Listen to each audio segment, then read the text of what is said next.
La session de hier après-midi a suscité beaucoup de réflexions, beaucoup de discussions entre vous, beaucoup de discussions entre quelques-unes parmi vous et moi-même. Et je pense que si on pouvait passer même toute la fin de semaine en discutant de ce thème, on n'en aurait pas assez. Ce que je voudrais dire, on n'a pas tout épuisé. Il y a une parmi vous qui m'a dit, on a fait un commentaire hier, par exemple, le choix qu'on fait pour notre mari, ça nous engage pas que nous-mêmes, mais la descendance, nos enfants. Et j'avais dit, c'est vrai, dans un sens. Et cette sœur m'a fait la remarque ce matin que on sait pas toujours la personne comme mari. Et je dis, on se marie toutes avec des étrangers, hein. Il faut le redire. Et c'est vrai, on connaît pas la personne comme mari parce qu'elle peut être violente après, elle peut être criminelle, etc., etc. Et je lui dis, oui, c'est vrai, on ne sait jamais. Mais vous savez, chacune de nous se trouve aujourd'hui dans une situation que peut-être elle n'a pas voulu choisir, ou elle pense qu'elle a fait un mauvais choix. Que faire? Accepter cette situation que nous avons, ça c'est mon conseil de sagesse de femme, et demander à Dieu de nous donner la grâce de fleurir là où il nous a plantés. Il y a des choses qu'on ne peut pas changer dans la vie, mais il y a des choses qu'on peut les accepter avec une autre attitude. Quand j'étais adolescente en Grèce, j'avais lu un livre d'une Finlandaise, je pense, dont le titre était « Maintenant que tu es femme ». Et dans ces livres, que j'ai encore des extraits que j'avais gardés dans un petit carnet, à un certain moment, Roy Van Roy, je me souviens de l'auteur, disait, tu rêves, maintenant que tu es adolescent, de devenir femme, de faire des grands exploits, de devenir peut-être professeur, pianiste, aller par tout le monde, etc., etc. Mais maintenant, tu es devant une situation où il faut que tu assumes. Il faut que tu apprennes à être discipliné. Et une phrase que je n'ai jamais oubliée, elle disait, tu sais, la vie est beaucoup plus belle parce qu'elle est beaucoup plus exigeante. Et je pense que peut-être plusieurs parmi vous vous trouvez dans cette situation où vous trouvez que la vie est très exigeante. Mais sachez que Dieu est avec vous. Et même dans le moment où on pense qu'on a commis des erreurs, Dieu peut renverser ces situations et nous apprendre à accepter les saisons de notre vie et le temps qui permet dans notre vie. Et j'ai choisi, avant de vous parler de notre thème, bâtir dans la famille de Dieu, vous chanter un chant ce matin.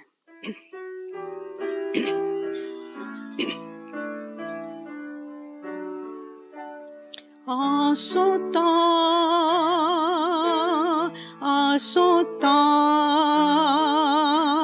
ce que Dieu fait parfait en son temps.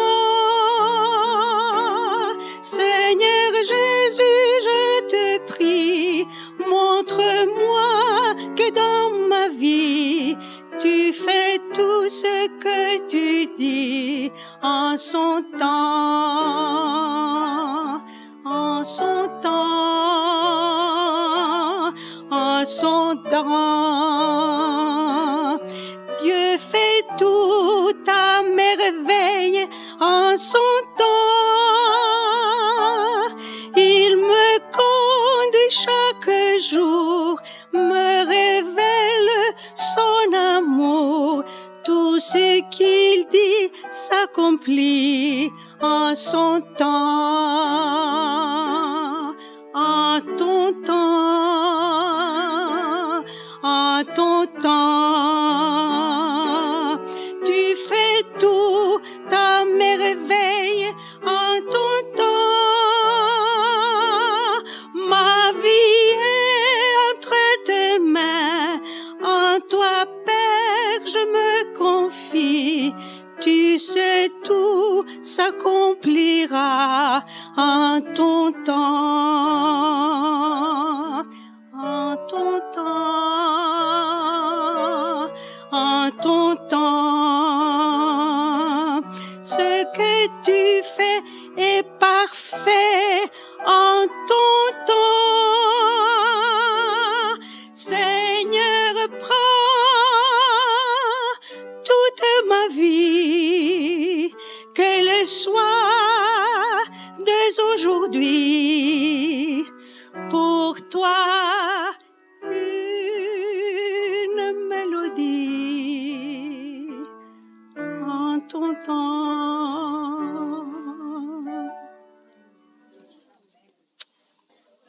Donc, nous venons maintenant ce matin à parler de ce thème très, très important, travailler ensemble, le travail collectif, travailler pour la famille de Dieu et bâtir pour la famille de Dieu. Lors de campagnes présidentielles, un des slogans les plus utilisés, je pense, par des candidats est « Nous voulons construire ensemble un meilleur pays », n'est-ce pas? Nous désirons bâtir un meilleur avenir pour notre peuple, etc., etc. Après les Jeux olympiques de Pékin, il y a 2 ans, les journalistes faisaient l'analyse du succès de ces Jeux. Ils étaient unanimes pour dire que les Chinois avaient réussi à atteindre leur objectif parce qu'ils avaient travaillé ensemble. Un journaliste même de Radio-Canada que j'avais écouté à ce moment, il a dit « C'est incroyable ce qu'on peut faire lorsqu'on s'est réunis ensemble pour ébahir le monde. » Et les Chinois, c'est ça qu'ils voulaient faire. Un mois plus tard, face à la crise financière mondiale, j'ai entendu le président français dire à l'Assemblée générale des Nations unies « Reconstruisons ensemble ». Lors d'une récente visite aussi au Niger, en traversant la ville de Niamey en voiture, mes yeux se sont arrêtés sur un grand panneau publicitaire. Il était bien situé afin que tout le monde le voie dans les grands boulevards de la ville, qui est plus propre maintenant, Ilona et Evelyne, la ville de Niamey. Donc, ces grands panneaux qui disaient « Bâtissons ensemble l'avenir ». C'est le slogan du gouvernement nigérien, d'ailleurs, qui était renversé par le coup d'État, et qui invitait le peuple à construire ensemble l'avenir du pays. Après les séismes d'Haïti, du Chili, de la Turquie et récemment de la Chine, nous avons toute une série de catastrophes et de séismes cette année, n'est-ce pas? Les nations se sont mises ensemble, surtout pour le cas d'Haïti, de reconstruire ensemble cette merveilleuse île qui a été tellement frappée, malheureuse, on peut dire. Le gouverneur général du Canada, qui est une Haïtienne, a lancé un défi en demandant de recommencer à zéro afin de construire un nouveau Haïti. Mon fils va déménager bientôt avec sa famille en Dominique républicaine, justement pour faire part de cette grande équipe qui va travailler pour la reconstruction d'Haïti. Dans le monde séculier, il est vraiment très courant, surtout aujourd'hui, d'unir nos efforts ensemble afin de bâtir quelque chose, une entreprise ou une société. Cependant, c'est tout un défi de vouloir bâtir ensemble dans n'importe quel domaine de la vie. Il faut une vision commune, il faut un but commun, la mise à commun de nos ressources humaines et matérielles. Personne ne peut bâtir tout seul un édifice ou une maison, il a besoin de l'aide des autres. On le voit justement dans les projets de la reconstruction d'Haïti. Les autorités locales, si vous suivez les nouvelles, et j'en suis sûre vous les suivez, ne sont pas d'accord avec toutes ces grandes organisations internationales, les NGO qu'on appelle, parce que elles veulent apporter leur point de vue. Elles ont un plan comment reconstruire cette île, mais les locaux, les Haïtiens, les autorités disent qui nous donne l'argent et nous on va faire. Bien sûr, là, on va pas débattre ça, on n'est pas là pour ça. Mais vous voyez toutes ces choses, tous ces gens qui se mettent ensemble pour un but commun. Dans un laboratoire, par exemple, il y a des recherches, il y a des scientifiques qui travaillent ensemble, ils mettent leurs expertises ensemble pour réussir un certain projet. Et c'est la même chose dans le domaine des arts, de la grande couture, etc., etc. J'admire souvent les gens qui reçoivent les prix Nobel dans n'importe quel domaine, discipline, et j'ai souvent entendu ce témoignage de ces personnes qui ont, on peut dire, cette position honorifique de recevoir un prix Nobel, ils disent, mais c'est pas notre victoire seulement. Nous avons toute une équipe qui a travaillé avec nous. Nous avons tous réussi ensemble. Et j'aime entendre ce commentaire parce que ça montre que ces gens sont conscients qu'ils n'ont pas pu faire tout ce travail seuls. Dans l'histoire de l'Église et des missions, nous avons aussi des merveilleux exemples d'hommes et de femmes qui ont mis leurs talents ensemble en commun avec une même passion, avec le même but de répandre l'Évangile, de propager l'Évangile dans le monde entier. Rien ne se fait sans effort commun. La parole de Dieu compare l'Église à un corps qui a beaucoup de membres et qui sont en harmonie les uns avec les autres. Ils fonctionnent ensemble, ils mettent à commun leurs dons pour le bien de tous. L'apôtre Paul dira aux Corinthiens, qui étaient habitués de voir des grandes cathédrales, pas cathédrales, à ce moment des temples, et il leur dit, vous êtes le corps de Christ, vous êtes ses membres et chacun a sa part. Mais aussi, donc, il compare pour le temple, il dit, vous êtes concitoyens des saints, gens de la maison de Dieu, vous avez été édifiés sur le fondement des apôtres et des prophètes, Jésus-Christ lui-même étant la pierre angulaire. En lui, tout l'édifice, bien coordonné, s'élève pour être un temple saint dans le Seigneur. En lui, vous êtes aussi édifiés pour être une habitation de Dieu en esprit. Lorsque nous venons donc à Jésus-Christ, nous sommes des matériaux rudes, on peut dire, déformés, inutiles.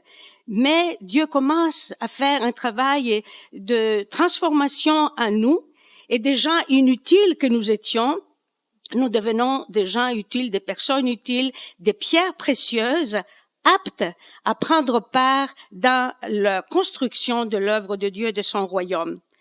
Donc, bâtir pour la vie de la famille de Dieu. Bâtir quelque chose à partir de rien.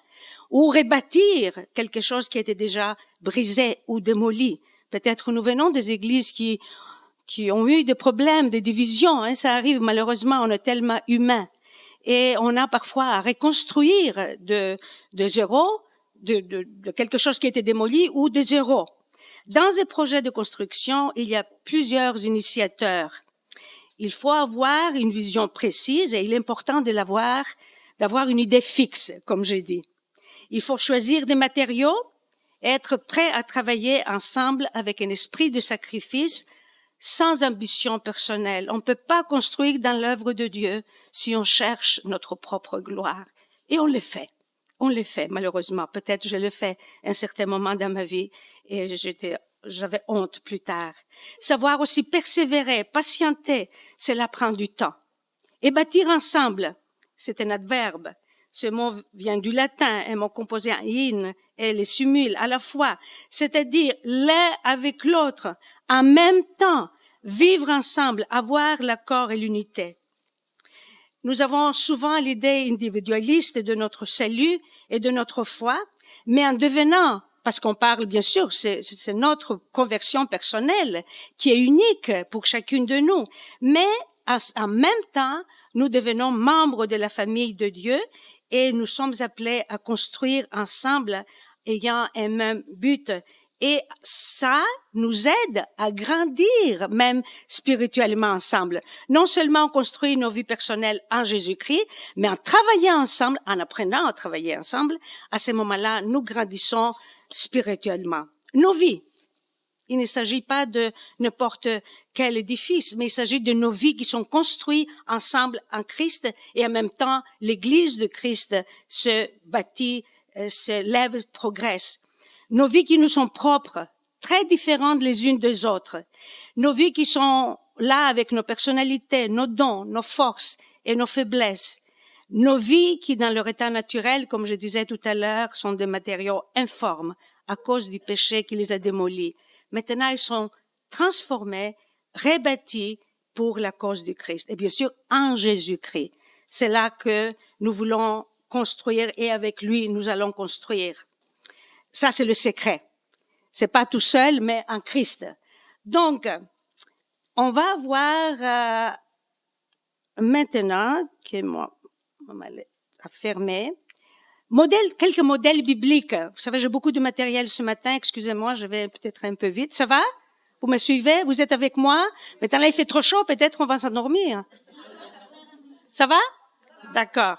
Alors, quelques modèles bibliques. Dieu lui-même nous a laissé l'exemple de la Trinité. Hier matin, je vous ai dit que nous sommes nés de l'amour de la Trinité. Dieu le Père, Dieu le Fils, Dieu le Saint-Esprit.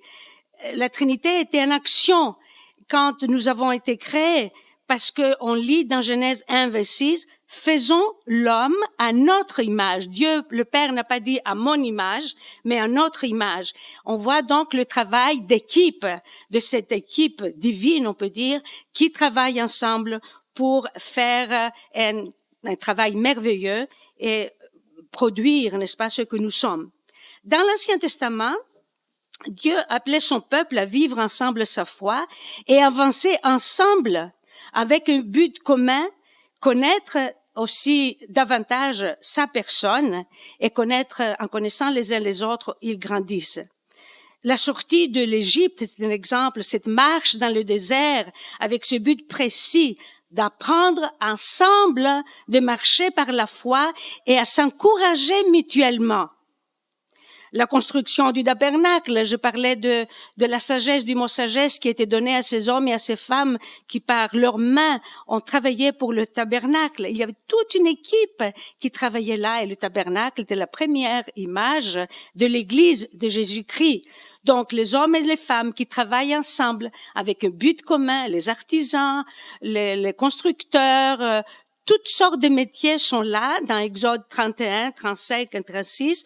On voit toute la série, même le nom des hommes et des femmes qui sont là. Et même, une petite parenthèse, les femmes qui étaient bien disposées, dit là la parole de Dieu. Elles tissaient la laine, elles tissaient le coton, et elles faisaient les belles tapisseries pour le tabernacle.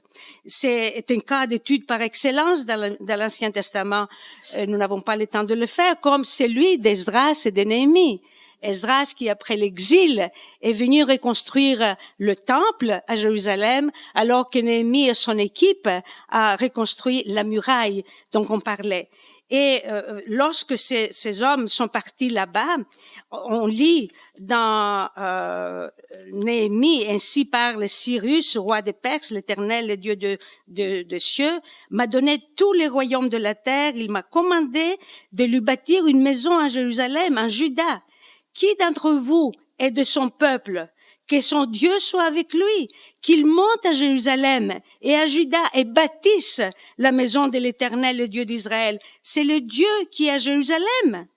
Et dans tout lieu où séjournent les restes du peuple d'Israël, les gens du lieu de leur demeure donnent l'argent, l'or, les effets du bétail, avec leurs offrandes volontaires pour la maison de Dieu à Jérusalem. Et les chefs des familles de Juda et de Benjamin, les sacrificateurs, les Lévites, tout le monde avec un même esprit s'élevait. Pourquoi? Pour bâtir la maison de l'Éternel à Jérusalem. Et tous les gens d'alentour étaient étonnés de voir cette idée fixe qu'ils avaient, ces gens-là, alors que tout était en ruine. Et après aussi, on lit d'autres passages qui nous montrent comment ces gens sont allés, et je disais aussi, l'un à côté de l'autre, l'un avec l'autre, pour achever ce grand ouvrage. Et lorsque Esdras, bien sûr, est arrivé à Jérusalem, avant la construction du temple, qu'est-ce qu'il a fait? On a retrouvé la parole de Dieu.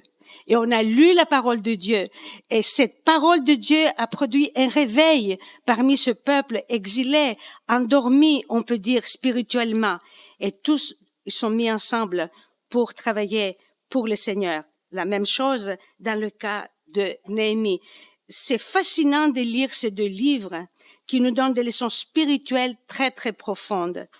Ces hommes ont pu réaliser leurs rêves et leurs visions, mais au-delà de ces murailles et de ce temple, ils ont reconstruit dans la vie spirituelle des gens qui étaient complètement démolis. Le secret? Ils ont pu faire tout cela parce qu'ils avaient une vision commune et ils voulaient changer la situation qui existait là. Et tout ça, vous voyez, comme des leçons spirituelles au sens figuré. Ils étaient des initiateurs, mais ils avaient besoin de tout le monde. Tout le monde devait participer à cette reconstruction, les hommes et les femmes, malgré leurs différences, malgré même leurs rangs sociaux. Ils devaient mettre en commun leurs capacités et leurs dons là où ils devaient travailler. Donc, il y a eu un réveil spirituel. Voilà un cas. La parole de Dieu et la prière ont retrouvé leur place dans le cas de Néhémie et d'Esdras. Et dans Néhémie, au chapitre 3, il est intéressant de voir comment donc ils ont pu travailler et réussir un ouvrage qui était énorme dans 40 jours. Et Saint Basile a dit, Dieu a voulu que nous ayons besoin les uns des autres. Parfois on pense, non, on n'a pas besoin des autres. On peut se débrouiller seul. Pour mon amie québécoise, je dirais, quand on est arrivé au Québec, on était vraiment étonnés de cette expression. Même les enfants disaient, mais je suis capable de m'habiller seule. Les petits enfants, tu en es capable, n'est-ce pas? Oui, c'est une expression bien québécoise.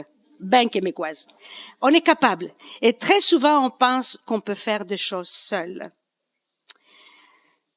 Bien sûr, ces gens ont rencontré des difficultés. C'était pas facile. Il y a eu même des ennemis qui sont venus, qui ont voulu empêcher la progression de ce travail. Mais ils ont gardé vraiment en esprit cette vision qu'ils avaient devant eux.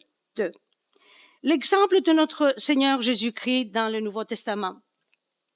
Dès le début de son ministère sur la terre, lorsque Jésus a choisi ses disciples, il les a associés à son ministère. Il pouvait s'en passer, mais il avait besoin d'eux pour déjà les former pendant ce temps qu'il était avec eux, parce qu'il allait leur laisser une très grande mission. Et c'était pour eux une occasion formidable d'apprendre par leur maître en le voyant vivre, agir, parler au quotidien, mais aussi apprendre à supporter les autres. Vous savez, quand on fait une étude entre les tempéraments de tous les disciples, mais il n'y avait pas un qui se ressemblait. Ils étaient tous différents. Et au fur et à mesure qu'ils travaillaient ensemble, ils ont pu vraiment s'accepter. Et bien sûr, après la venue du Saint-Esprit, ont été complètement remplis de la puissance de Dieu et ils ont bouleversé le monde. Leurs dons étaient différents, mais ils ont appris à se respecter mutuellement et c'était très formateur ce temps qu'ils ont passé ensemble. Les graines de l'unité grandissent sur un terrain de l'humilité, a dit quelqu'un. Et les disciples ont grandi ensemble spirituellement. Le Seigneur a fait des miracles, il a fait des guérisons, il a travaillé dans le cœur de ses disciples en même temps parce qu'ils étaient ensemble.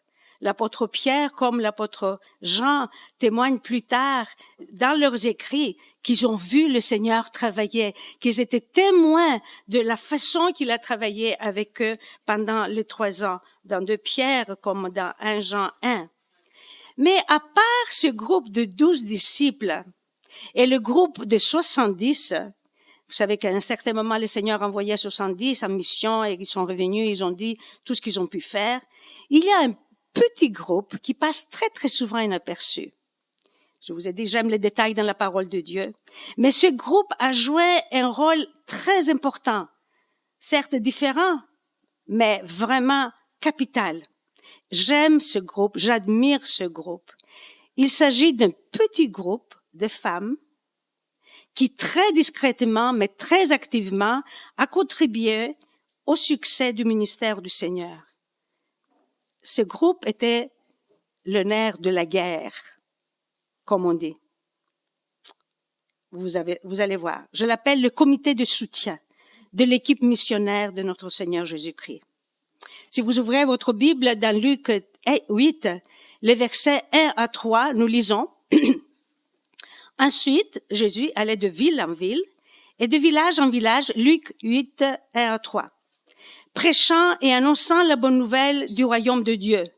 Les 12 étaient avec lui et quelques femmes qui avaient été guéries d'esprits malins et de maladies. Marie, dite de Magdala, de laquelle étaient sortis 7 démons, Jeanne, femme de Chuza, intendant d'Hérode, Suzanne et plusieurs autres qui l'assistaient de leurs biens.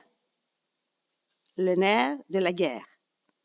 Nous ne savons pas grand-chose sur ces femmes, si ce n'est qu'elles ont été touchées un jour par l'amour du Seigneur Jésus-Christ et leur vie a été changée et transformée. Leur expérience est très intéressante. Marie de la ville de Magdala a été guérie de ces démons, on ne sait pas à quel moment ça a été fait. Le mari de Jeanne était un homme haut placé dans le palais. Il avait un pouvoir politique. Elle habitait le palais d'Hérode avec son mari. Mais son statut social ne l'empêchait pas de voir qu'en Christ, elle avait trouvé la vie et elle avait suivi aussi le Seigneur. Et son mari, sans doute, l'a laissé aller. Nous ne savons rien de Suzanne. Parmi ces femmes, parce que je n'ai pas le temps, c'est pas mon étude, mon propos de ce matin, mais je veux quand même le mentionner, c'est très important, parce que nous sommes des femmes. Le comité des femmes qui travaillent ensemble, moi, c'est comme ça que je vois les comités des femmes qui organisent les retraites et les conférences des femmes. C'est vraiment ces comités qui travaillent fort, n'est-ce pas? Et qui travaillent ensemble. Elles sont très différentes, mais elles mettent leurs dons en commun pour le bien d'une organisation comme celle que nous vivons ici. Donc, il y a Salomé, qui est la femme de Zébédée, une femme qui était donc de classe moyenne peut-être, avec ses deux fils, Jacques et Jean, qui ont suivi aussi le Seigneur. Elles étaient meurtries, ces femmes, blessées par la vie, d'un arrière-plan très différent, de statut social différent, mais chacune a été touchée un jour par le Seigneur.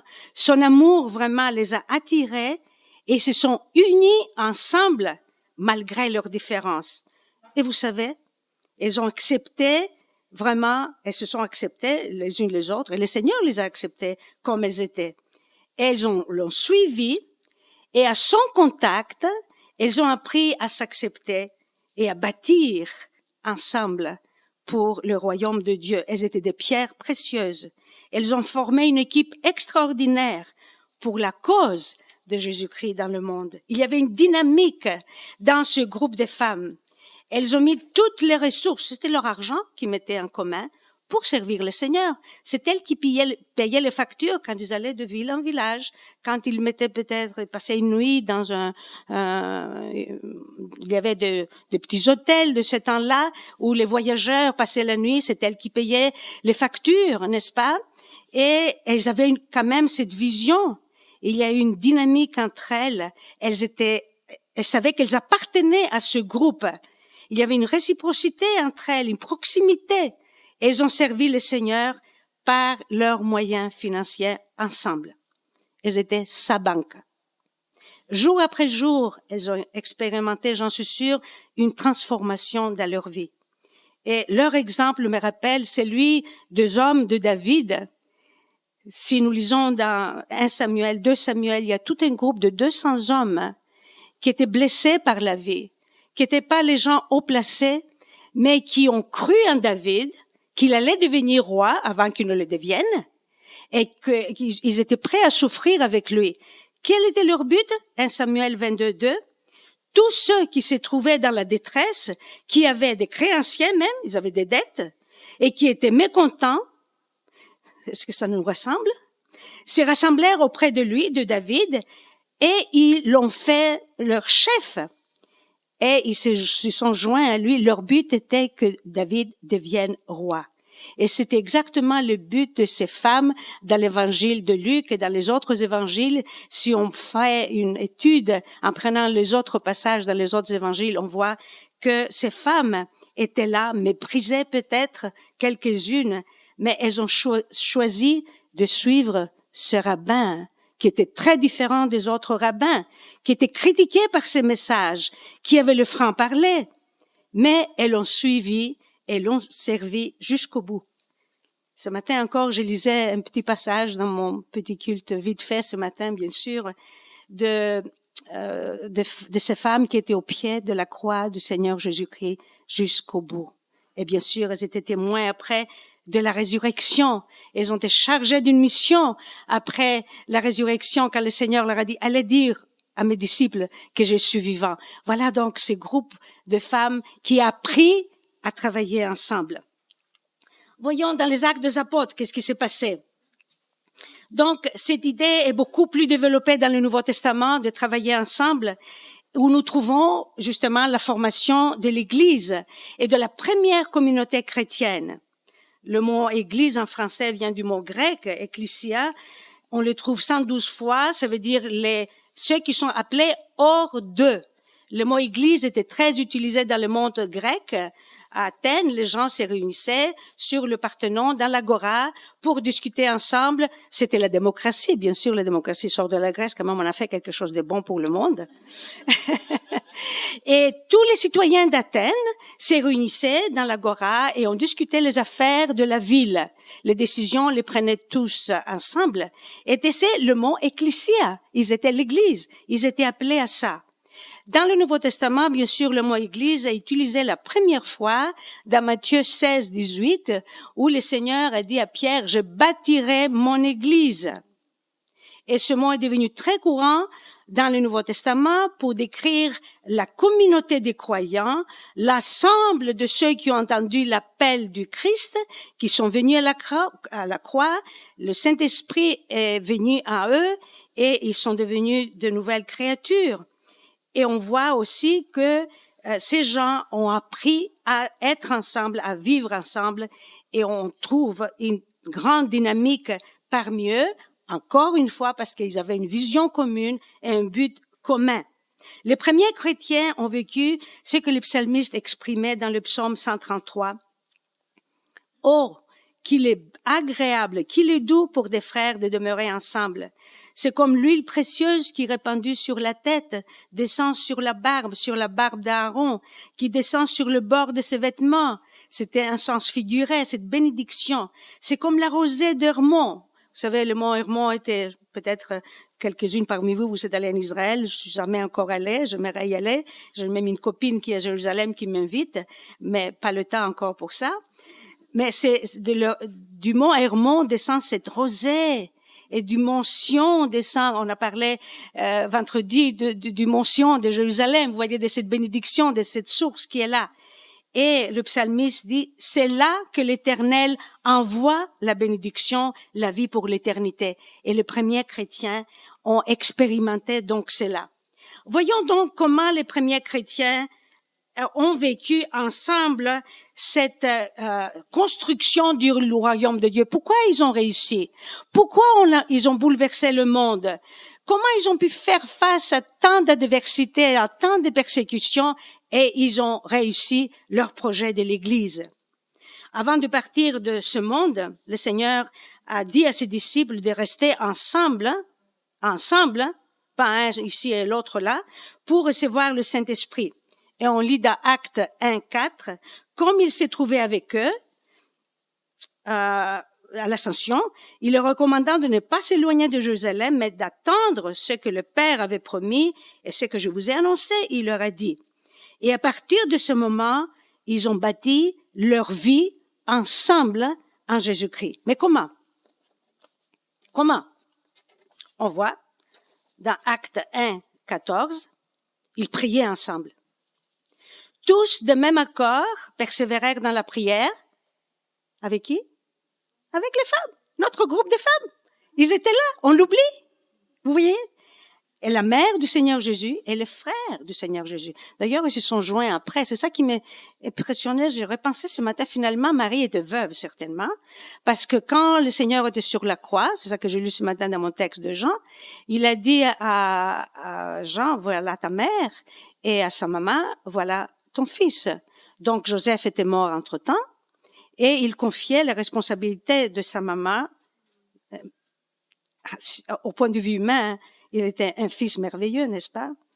Il était Dieu, mais en même temps homme, et il connaissait l'humanité, il connaissait les souffrances, et il a dit, voilà, je te confie à Jean,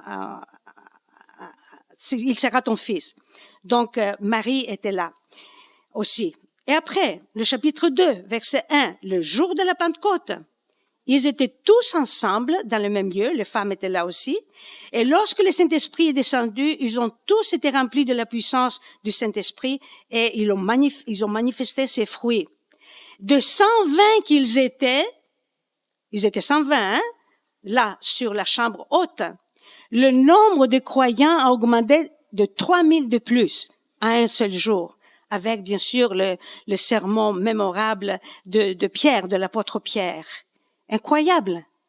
Un message qui amène 3000 personnes à la connaissance du Christ. Et qu'est-ce qu'ils ont fait? On lit dans Actes 2, 42, ils persévéraient dans la prière. Face aussi aux crises, ils priaient ensemble. Toujours dans les Actes des Apôtres. Lorsqu'ils eurent entendu, ils élevèrent leur voix en Dieu, tous ensemble, et ils ont dit, Seigneur, toi qui as fait le ciel, la terre, la mer et tout ce qui s'y trouve, c'est toi qui as dit par le Saint-Esprit, par la bouche de notre Père, ton serviteur David, pourquoi ces tumultes parmi les nations et ces vaines pensées parmi le peuple? Et ils étaient ensemble pour prier face aux persécutions qu'ils rencontraient. Et le mot grec ensemble, ça veut dire avec la même passion. Avec la même passion, à l'unisson, en accord, en étant en accord les uns avec les autres. Et c'est donc, ce mot est très musical, très harmonieux, n'est-ce pas? Les notes se jouent ensemble et elles sortent une merveilleuse tonalité, à l'unisson, ensemble. Comme les instruments d'un grand concert, ils sont placés sous l'autorité d'un chef d'orchestre, le Saint-Esprit. Il réunit tous ses membres, les membres de cette église, de la première église, on peut dire, de Christ, afin qu'ils puissent ensemble jouer l'harmonie et la symphonie. Dans plusieurs épîtres, l'église est exhortée de prier ensemble, à prier ensemble. Romains 12, 12, persévérez dans la prière. Faites en tout temps aussi de toutes sortes de prières, dans Ephésiens 6, 18. Paul dit de ne pas vous inquiéter de quoi que ce soit, mais de prier ensemble. Il s'adresse à une église, à Philippe, qu'il y avait de petits problèmes entre deux femmes. Persévérer dans la prière, il leur dit dans Colossiens. Donc, la prière était très importante dans la vie de l'église primitive. Et même dans 1 Timothée, il dit, j'exhorte donc de faire des prières et des supplications à Dieu. Aussi, il leur dit de confesser leurs péchés ensemble, mais de persévérer toujours dans la prière. Et même ici, confesser les péchés les uns les autres afin que vous soyez guéris. On voit ici que cet aspect de la confession a un aspect thérapeutique, afin que vous soyez guéris.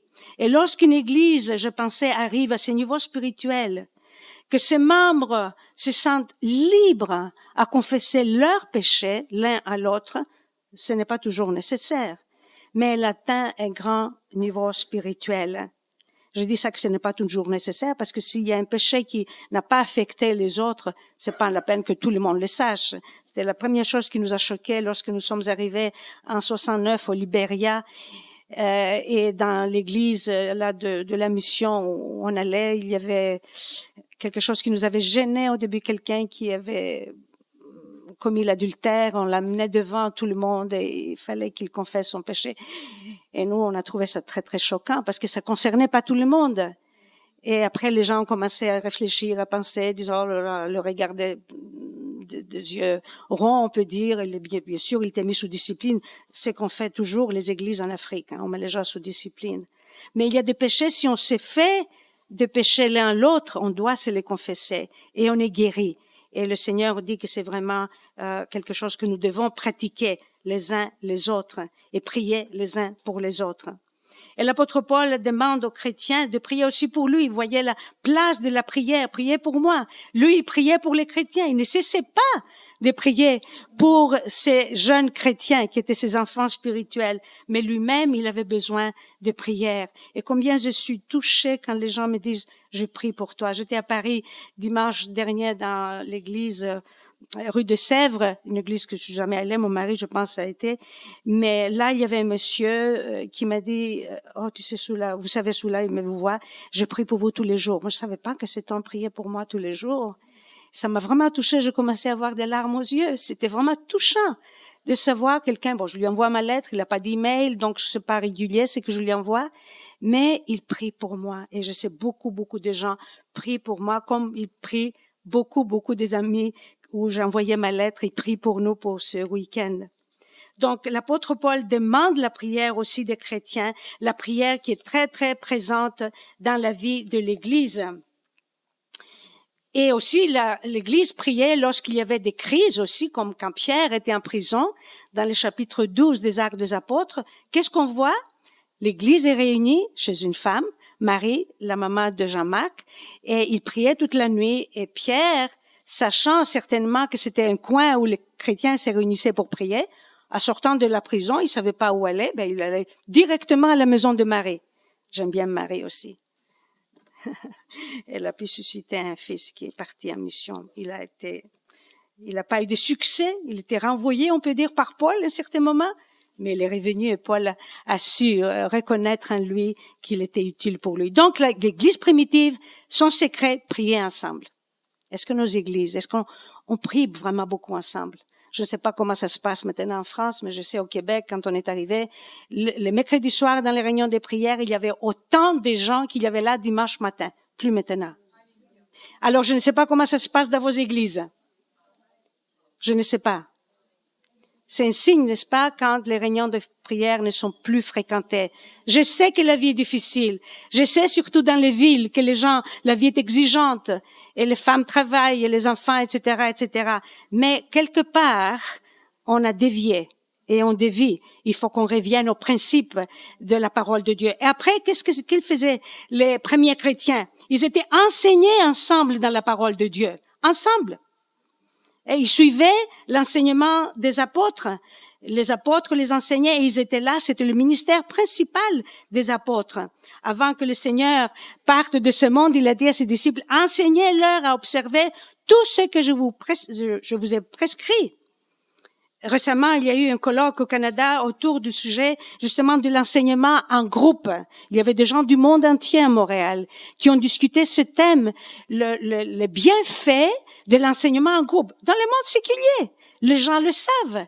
Et nous, chacun prend son chemin, chacun étudie comme il veut, chacun a sa doctrine, chacun veut faire sa propre église. Pardon, je veux pas faire la révolution en France. Mais c'est la situation. C'est partout pareil. Alors que là, on voit un groupe de gens qui sont enseignés par les mêmes enseignants, ils savaient leur doctrine, ils étaient vraiment christocentriques, on peut dire, c'est ça la chose la plus importante. Et la parole de Dieu était très importante. À un certain moment, les apôtres, vous savez, commençaient à faire de ministères pratiques, à servir les veuves grecques qui étaient là, des étrangères et qui disaient, mais nous, on est négligés, donc les apôtres les servaient, mais ils se sont secoués. Ils ont dit, mais non, ça, c'est pas notre ministère. Il y a d'autres personnes qui peuvent servir à table. Et nous, on va se consacrer à l'enseignement de la parole de Dieu et à la prière. Ils sont revenus à leur vocation. Et souvent, c'est ça aussi. Nous devons voir des serviteurs de Dieu qui sont focalisés, qui savent pourquoi ils sont là dans une église. Quel est leur travail? La prière, l'enseignement de la parole de Dieu. Une autre chose que les chrétiens faisaient dans l'église primitive, ils louaient Dieu ensemble. Hier matin, je vous ai dit, on parlera de nouveau de la louange. La musique a toujours fait partie de la vie du peuple de Dieu. Nous avons beaucoup d'exemples dans l'Ancien Testament qui nous montrent des gens avec leurs instruments et avec les chants qui louent Dieu. Et bien sûr, c'est David, surtout le roi David, dans le premier temple qui a introduit ces 4000 lévites, dont un des chefs était Asaph, qui vraiment conduisait la louange dans le temple. Et l'exemple que le Seigneur lui-même nous donne, un petit détail que j'aime aussi énormément. Dans Marc et dans Matthieu, après avoir mangé ensemble ces derniers repas de Pâques avec ses disciples, on lit, après avoir chanté les cantiques, ils se rendirent à la montagne des Oliviers. Notre Seigneur Jésus-Christ, avant d'aller à la croix, il a chanté avec ses disciples. Et savez-vous qu'est-ce qu'il a chanté? C'est le Hallel qu'on appelle en hébreu. Une portion des psaumes de 113 jusqu'à 118, ils ont chanté ces psaumes avant de sortir. Et le Seigneur savait qu'il allait mourir sur la croix. Et si vous lisez ces psaumes, 113 à 118, le Hallel des Juifs, on voit qu'il y a des chants de louange des chants de remerciement à Dieu. Et le Seigneur, sachant qu'il allait mourir sur la croix, il a chanté avec ses disciples. L'apôtre Paul dira plus tard aux chrétiens d'Éphèse, entretenez-vous par des psaumes, par des hymnes, par des cantiques spirituels, chantant et célébrant de tout votre cœur les louanges du Seigneur. Et dans Colossiens, Éphésiens 5, 19, dans Colossiens, il dit la même chose, que la parole de Christ habite parmi vous abondamment, instruisez-vous, exhortez-vous les uns les autres en toute sagesse, par des psaumes, par des hymnes, par des cantiques spirituels, chantant à Dieu dans vos cœurs sous l'inspiration de la grâce. Nous voyons combien c'était important, donc, la place de la louange. Là encore, je ne veux pas faire le procès de ce que nous faisons aujourd'hui dans nos églises, mais en Amérique du Nord, le plus souvent, c'est des shows, la louange. Des shows, des spectacles. Il y a des églises même qui, chaque dimanche matin, présentent un spectacle théâtral. J'ai rien contre ça, ça a sa place, mais c'est pas le dimanche matin. Donc, on arrive à dévier, voyez-vous combien c'est facile de suivre d'autres modèles, où il y a des églises à la mode qui ont 18 000 membres, 20 000 membres, que les gens font la queue à l'extérieur, aux États-Unis notamment, parce que chaque dimanche, il y a vraiment un spectacle. Et on va là, on prend notre tasse de café, on rentre dans l'église et on boit et on voit le spectacle. Triste, hein? Malheureusement, l'Amérique du Nord influence le monde entier. Je vous parlais de l'évangile de la prospérité. Il est prêché en Afrique. C'est criminel. On sort vraiment des principes de la parole de Dieu. Mais les premiers chrétiens, ils prenaient aussi soin les uns des autres. C'était quelque chose qui était très pratique. Ils démontraient comme ça leur amour les uns pour les autres. Une femme marchait un jour dans une montagne. Elle a rencontré une autre femme qui portait une bonne chaussure dans un pied, mais l'autre était une chaussure improvisée, faite de l'herbe verte, enveloppée d'une bande de tissu. Et cette femme a dit, j'ai perdu une de mes chaussures de montagne. J'espère arriver en bas avant de la tombée de la nuit. La première femme qui, dans son sac à dos qui marchait, avait une deuxième paire de chaussures, a sorti cette paire et elle lui a prêté. Elle dit, voilà, prenez cette paire de chaussures et continuez à marcher. Et bien sûr, cette autre femme a accepté son geste avec reconnaissance. Elle a dit, mais je vais vous renvoyer ces chaussures après. Et quelque temps après, bien sûr, elle a fait. Elle a dit, j'ai croisé plusieurs personnes qui ont remarqué ma situation fâcheuse, mais vous êtes la seule de m'avoir aidée. Et vous m'avez sorti vraiment d'une situation très difficile. Je vous remercie pour cela. La Bible nous dit que nous devons, par amour, prendre soin les uns des autres et montrer pratiquement notre amour les uns pour les autres. Nous avons plusieurs passages dans la parole de Dieu. Et nous savons qu'il y a beaucoup de gens autour de nous qui boitent sur un sentier, le sentier de la vie. Offrons-leur des chaussures, offrons-leur de l'aide afin qu'ils puissent continuer. Les chrétiens de l'Église primitive vivaient donc à proximité les uns des autres. Ils se réunissaient tous les jours, ils se voyaient tous les jours. Donc, ils devenaient conscients des besoins des autres parce qu'ils partageaient leur vie ensemble. Mon mari disait une histoire que je n'oublie pas. Il avait beaucoup d'illustrations dans ses messages. Il disait un jour que deux amis se promenaient ensemble. Un avait la tête basse et l'autre lui dit, mais qu'est-ce que tu as aujourd'hui? Ça va pas? Et celui-ci qui avait la tête basse se tournait vers l'autre et lui dit, si tu étais mon ami, tu saurais pourquoi j'ai ma tête basse. On a à côté de nous des gens qui ont des têtes basses et on ne le voit pas. On sent pas leur souffrance. Et je trouve s'il y a quelqu'un dans le monde qui doit montrer la compassion, ce sont des chrétiens. Mais parfois, on est dur les uns envers les autres. On se blesse dans les églises. On crée des plaies et ces plaies restent. Apprenons par l'exemple des premiers chrétiens de prendre soin des uns des autres.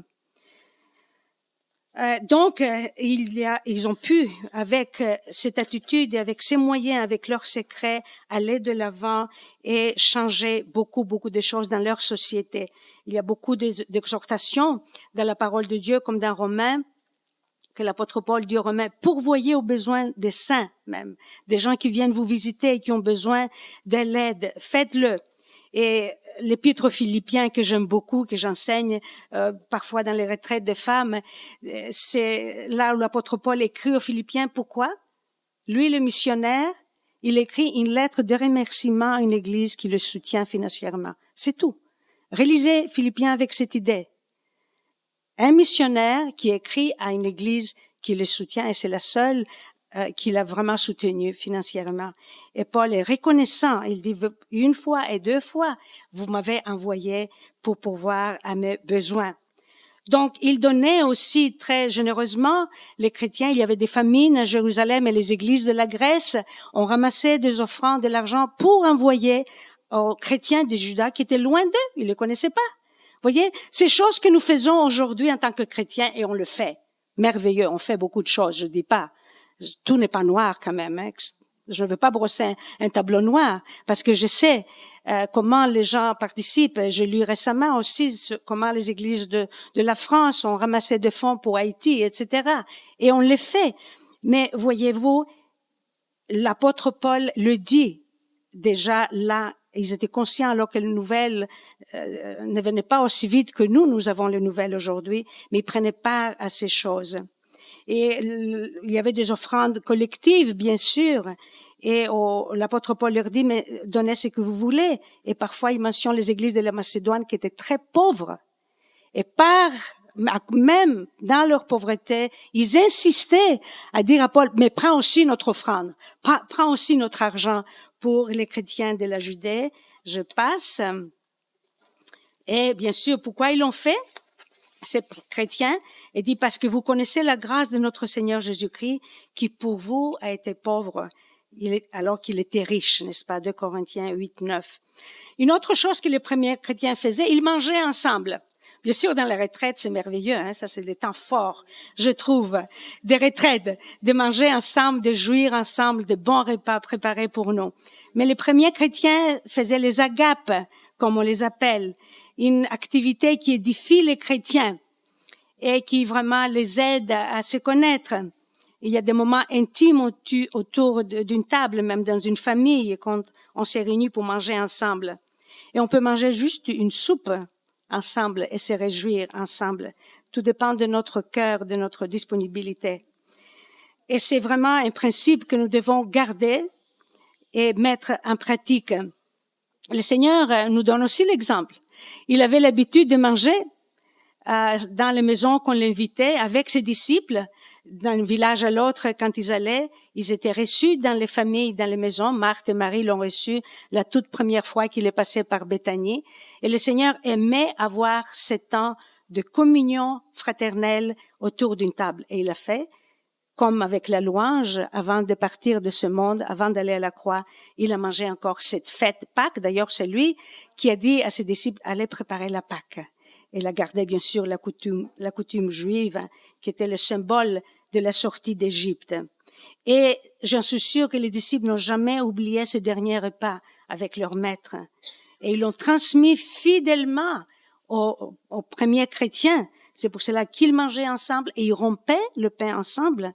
Il y a quelques églises qui le font chaque dimanche, d'autres une fois par mois. N'importe, il faut que l'esprit soit là. Donc, c'était aussi la coutume de l'époque de recevoir des hommes religieux qui venaient dans les synagogues pour enseigner. Donc, le Seigneur était souvent invité, mais aussi il était critiqué d'être mangeur et buveur, n'est-ce pas? Une autre chose que les premiers chrétiens faisaient, c'était ils témoignaient ensemble de leur foi. Et toutes les activités que nous venons de mentionner se vivaient à l'intérieur de leur communauté. Prier ensemble, enseigner ensemble, louer ensemble, prendre soin les uns des autres, etc. Mais là, c'est le témoignage vers l'extérieur. Et ils le font ensemble. Et mutuellement, disons, ils bâtissent ensemble l'Église de Jésus-Christ selon l'ordre qu'il leur a donné. Et nous lisons dans Actes 9, 31, l'Église était en paix dans toute la Judée, la Galilée, la Samarie, s'édifiant et marchant dans la crainte du Seigneur, Et elle s'est croissée par l'assistance du Saint-Esprit. Parce que les disciples, les premiers chrétiens, ils contribuaient tous, n'est-ce pas, à l'annonce de l'Évangile. Ils prenaient part à cela.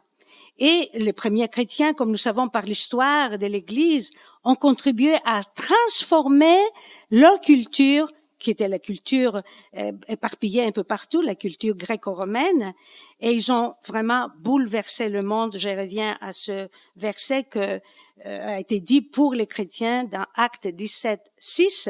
Ces gens qui ont bouleversé le monde sont venus vers nous quand l'apôtre Paul était à Athènes.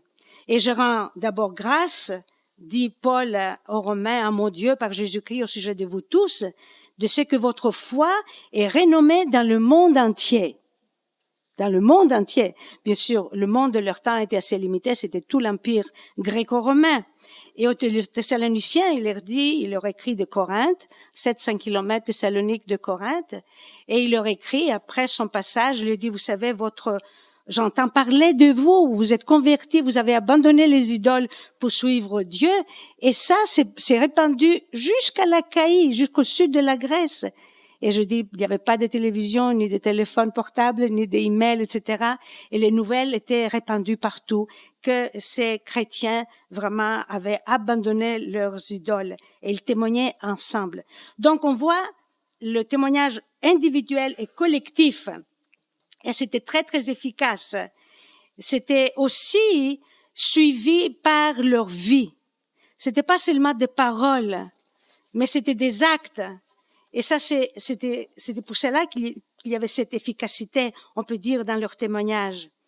Le Seigneur a dit à ses disciples, à ceux-ci tous connaîtront que vous êtes mes disciples, dans Jean 13:35, si vous avez de l'amour les uns pour les autres. Et il a prié au Père, afin que tous soient un, comme toi, Père, tu es en moi, et comme je suis en toi, afin qu'eux aussi soient un en nous, pour que le monde croie que tu m'as envoyé, afin qu'ils soient parfaitement un et que le monde connaisse que tu m'as envoyé et que tu les as aimés comme tu m'as aimé. Le résultat? Extraordinaire. Acte 4:32, la multitude, maintenant, 3120, 3000, et maintenant la multitude, on n'a même pas le nombre. La multitude de ceux qui avaient cru n'était d'un cœur et une âme. Et nul ne disait que ces biens lui appartenaient en propre, mais ils avaient tout en commun. Bien sûr, cette phrase en dit long. Dans les bulletins d'une église, j'ai relevé ce commentaire avec Acte 4:32. La vision pour un groupe de personnes qui est d'un cœur et d'une âme avec une même dynamique est un peu comme l'étoile polaire qui guidait les navires avant l'époque électronique. Qu'importe les tempêtes, les courants d'hiver qui peuvent faire dévier de la route initiale, l'étoile polaire était là pour indiquer la position et montrer le chemin à suivre pour arriver au bord. Et beaucoup de miracles se faisaient et des prodiges, on dit, par les apôtres, et ils se tenaient tous ensemble encore au portique de Salomon. Ils prenaient aussi des décisions ensemble, la démocratie dans l'Église. On voit dans Acte 15:25, après nous être réunis tous ensemble, de choisir des délégués et de vous les envoyer avec nos bien-aimés Barnabas et Paul. Et l'apôtre Paul dira aux Philippiens aussi, si donc il y a quelque consolation en Christ, s'il y a quelque soulagement de la charité, dans l'amour, s'il y a quelque union d'esprit, s'il y a quelque compassion, quelque miséricorde, rendez ma joie parfaite, ayant un même sentiment, un même amour, une même âme, une même pensée. Ne faites rien par esprit de parti ou par vaine gloire, mais que l'humilité vous fasse regarder les autres comme étant au-dessus de vous-même.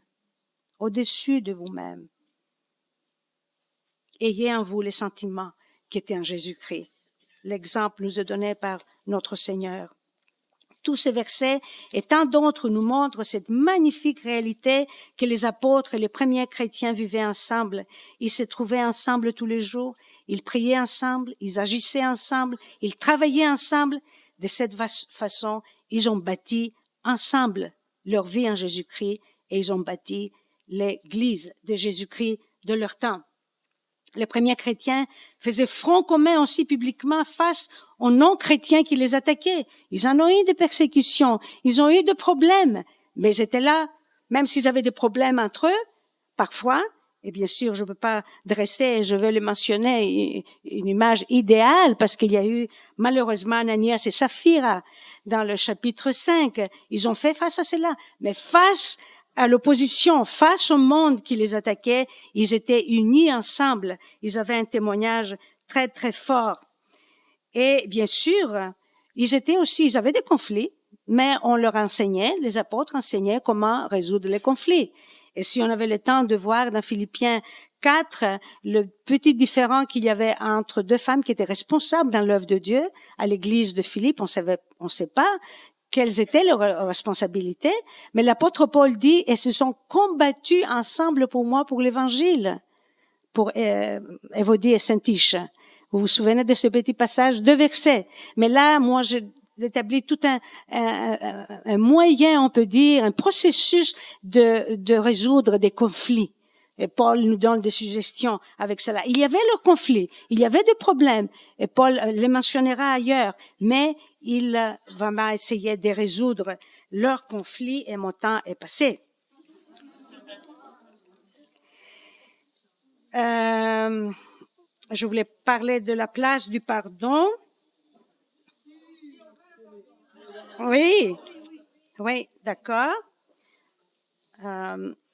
J'avais plusieurs versets que Paul mentionne dans les épîtres et Jacques, etc., sur les conflits, comment le faire. Mais la place du pardon dans nos relations, je pense ensemble, il faut que je m'arrête quelques minutes. D'abord, dans Colossiens, il dit de nous pardonner réciproquement. On peut se faire du mal, on peut mal agir, on peut blesser les autres, mais on peut aussi demander le pardon, n'est-ce pas, et avoir cette grâce de pardonner et d'oublier. La place du pardon dans nos relations ensemble.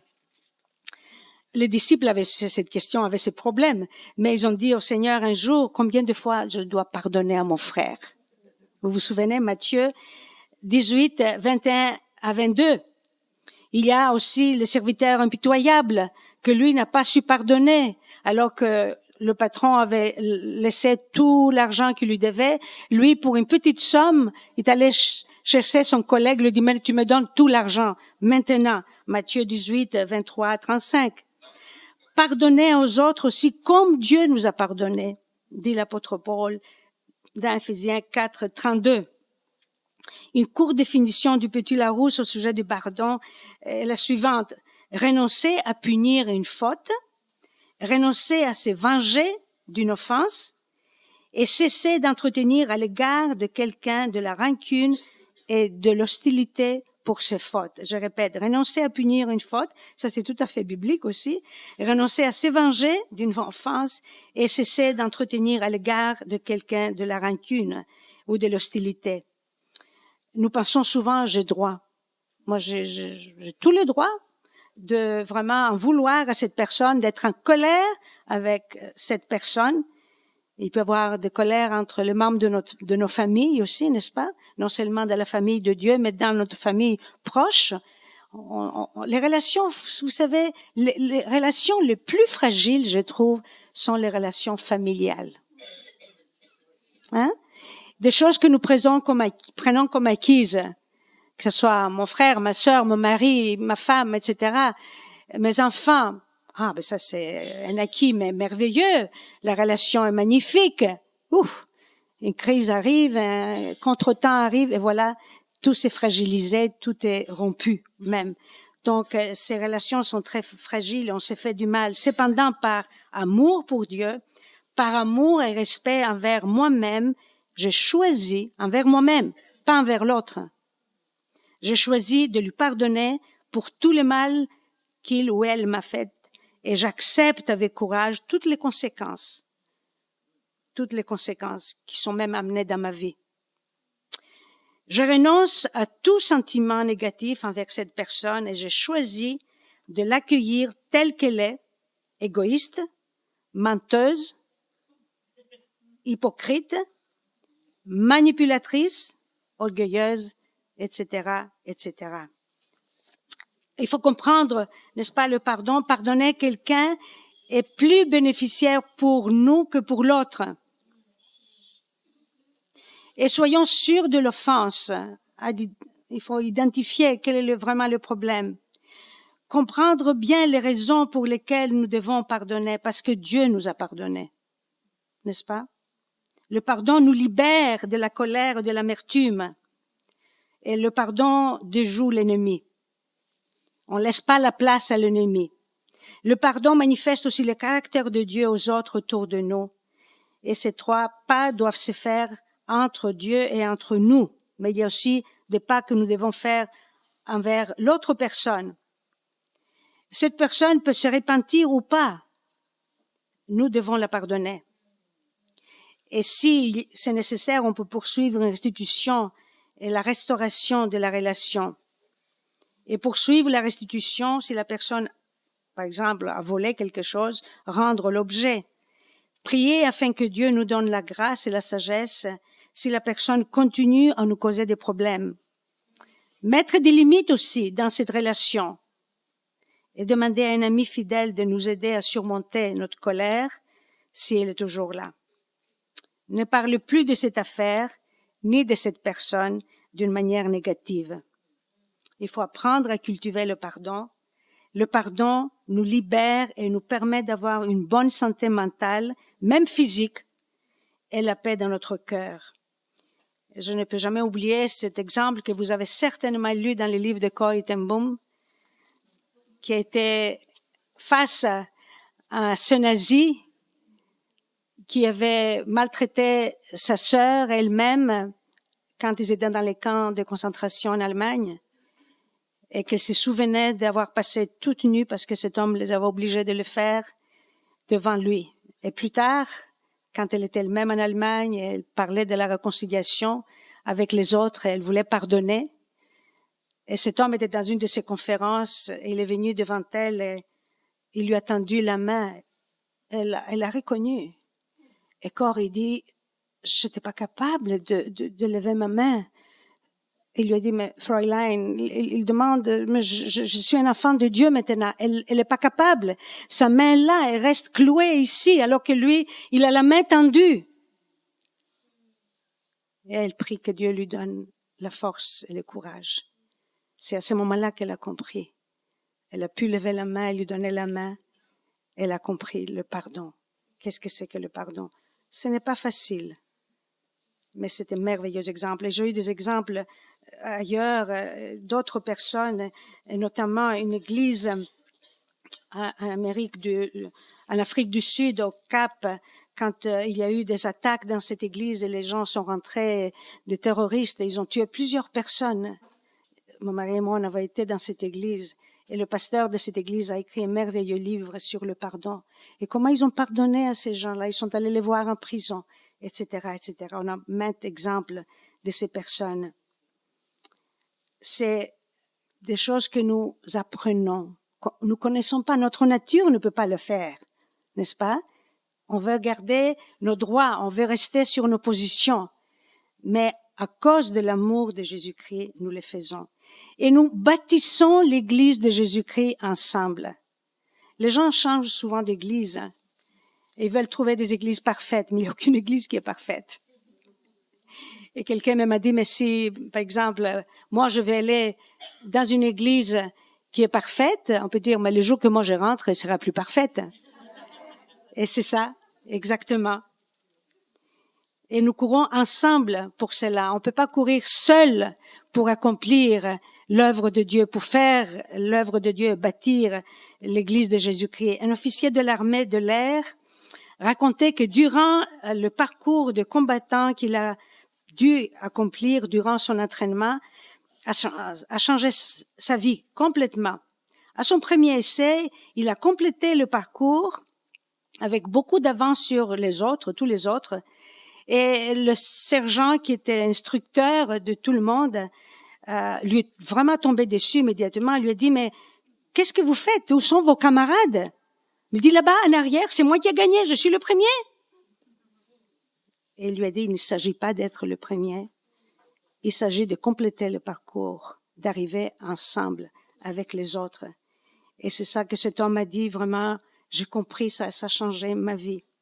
Et j'ai lu l'histoire de ces Néo-Zélandais qui sont montés sur les Himalayas, le mont Everest surtout.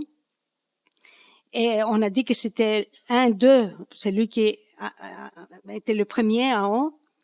Mais tous les deux, ils ont dit, on est allés ensemble, on est arrivés ensemble, alors qu'il y avait un d'eux qui était le premier. L'un n'a pas voulu prendre la gloire sur l'autre. On doit avoir ce même esprit qui nous anime. Mais on ne peut pas arriver sans la grâce du Seigneur. Et nous avons une perspective éternelle, n'est-ce pas? Nous savons ce qui nous attend devant nous. Et je voulais terminer avec ces 2 versets qui nous invitent à monter sur la montagne de l'Éternel, à la maison de Dieu, qui nous enseigne ses voies et que nous puissions marcher dans ses sentiers. On ne sait pas comment faire, on ne sait pas comment construire l'œuvre de Dieu, on ne sait pas comment construire le travail parmi les femmes, ces retraites, etc., dans vos églises. On ne sait pas. On a besoin d'être enseigné par le Seigneur, mais de le faire aussi ensemble pour nous encourager. Et nous avons bien sûr cette grande nuée de témoins qui nous ont dévancé, toutes ces personnes dans la parole de Dieu, tous ces hommes et des femmes de l'histoire de l'Église, l'histoire des missions. J'avais pas le temps pour vous mentionner des exemples des femmes qui ont participé si activement à l'œuvre de Dieu, que ce soit pour l'Église et les missions, et qui étaient vraiment des femmes qui ont resté fidèles et qui sont restées debout pour ça. Nous sommes donc environnés de tous ces témoins, de toutes ces personnes. Alors, persévérons, courons ensemble pour vraiment arriver au but, ayant le regard sur le Seigneur, pas sur les uns, sur les autres. On fixe le regard sur le Seigneur. C'est lui qui va nous enseigner, c'est lui qui va nous aider à marcher ensemble, à travailler ensemble, parce que nous avons un but, arriver là-bas et construire entre-temps l'œuvre de Dieu, l'Église de Jésus-Christ. Merci beaucoup. Je vais demander à Soula de venir nous dire juste un petit mot de conclusion. Merci Brigitte. Après tout ce qui était dit si magnifiquement, je ne sais pas si j'ai encore quelque chose à dire et si je devrais dire quelque chose. Mais on m'a demandé donc de donner un petit mot de conclusion en pensant aux 3 sessions que nous avons eues pendant ce week-end. Et bien sûr, nous avons commencé hier matin en parlant de notre responsabilité de travailler sur nos vies, laisser Dieu nous transformer, nous conduire, nous aider. Et je vous donnerai juste une illustration que j'ai lue quelque part, l'histoire de Madame Graham, la femme de Billy Graham, pour vous encourager de ne pas laisser les bras à ce qui concerne votre vie personnelle, qu'on doit toujours continuer à construire, à bâtir notre vie avec le Seigneur. Un jour, Madame Graham conduisait sur une route qui était en rénovation, en construction. Elle a écrit elle-même cette histoire et bien sûr, sur cette route, il y avait plein de panneaux de signalisation. D'abord, travaux, ralentir, déviation, lentement, etc., etc. Tous ces panneaux que nous voyons sur des routes qui sont en construction. Et finalement, elle est arrivée au bout de ces travaux où il y avait un autre panneau qui disait « Fin des travaux, fin de construction, merci pour votre patience. » Et Madame Graham a dit « Ah, voilà, j'ai compris. C'est ça ma vie. Dieu est en train de construire ma vie, de travailler dans ma vie. Et c'est ça que je vais demander à ma famille de mettre sur ma tombe lorsque je vais mourir. » J'aime beaucoup cette illustration. Je vous ai dit parce que nous avons la perspective de l'éternité, mais c'est là que nous serons vraiment parfaits. En attendant, Dieu travaille dans nos vies. Il nous change, il nous dit lentement, travaux, déviations, etc., etc.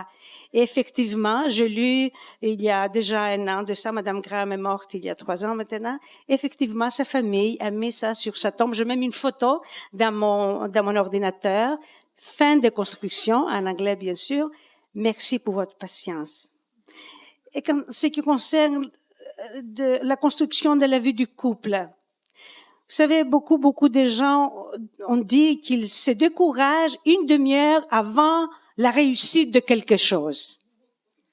Et très souvent, en tant qu'humains, nous nous décourageons, nous baissons les bras, on dit, mais il n'y a rien à faire avec mon mari, ou le mari dit la même chose avec sa femme, il n'y a rien à faire avec elle, moi je vais partir, je vais aller ailleurs. On peut se décourager et très souvent dans d'autres domaines de la vie, on baisse les bras juste avant d'arriver au bout. Et je vous encourage de ne pas baisser les bras. Je sais qu'il y a des souffrances parmi vous. Ce n'est pas facile des souffrances, surtout au niveau familial.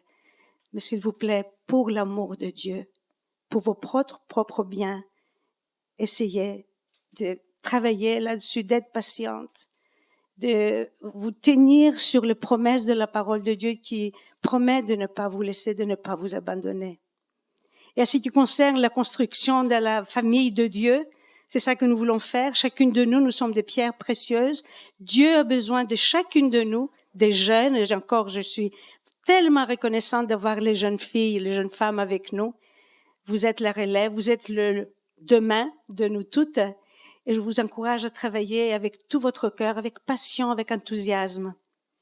Récemment, une de mes amies à Montréal, une grecque d'origine française, m'a dit, mais écoute, tu travailles trop, ma tension était un peu élevée et j'ai dû commencer pour la première fois de ma vie, à mon âge, c'est pas pire, comme on dit au Québec, de prendre un petit cachet pour l'attention. Et cette amie me conseillait de ne pas trop travailler, de ne pas mettre trop mon cœur dans ce que je faisais. Elle m'a écouté souvent dans les retraites, de ne pas mettre trop ma passion. Je dis, Christine, si c'est comme ça, j'abandonne. Je ne peux pas ne pas bien travailler parce que j'ai une responsabilité devant l'auditoire, les femmes surtout que je rencontre, je vais leur donner le meilleur de ce que Dieu me donne. Et si je n'ai pas la passion pour Dieu, pour son œuvre, alors non, j'abandonne. Alors, je vous encourage d'avoir cette passion pour Dieu. Nous avons un Dieu merveilleux qui est fidèle. Tenons-nous à ses promesses. Vous savez, les promesses de Dieu sont précieuses pour moi. Je les écris. Quelqu'un a vu ma Bible tout à l'heure. Il dit, oh, pourtant, ma Bible est très soulignée, mais la vôtre est très, très soulignée.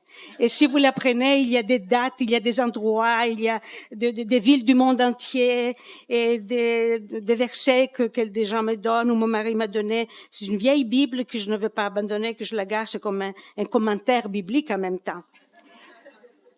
Gardez les promesses de Dieu. Si je n'avais pas les promesses de Dieu, aujourd'hui, j'aurais été une femme désespérée après ce qui m'est arrivé avec le départ rapide de mon mari.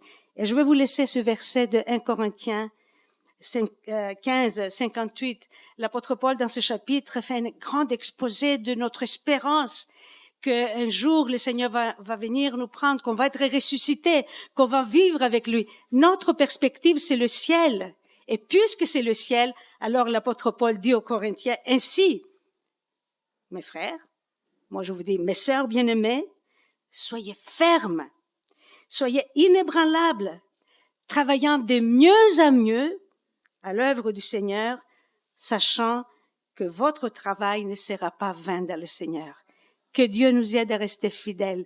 C'était une joie, c'était un plaisir d'être avec vous. J'attendais vraiment ce moment avec beaucoup de joie et le Seigneur m'a comblé. Merci de votre amour, merci de vos témoignages, merci pour celles qui sont venues me dire qu'elles ont été aidées pendant cette fin de semaine, ce week-end. C'est ma plus grande récompense. Et je partirai avec beaucoup de bons souvenirs, beaucoup de photos également, et je prierai pour vous et merci pour vos prières.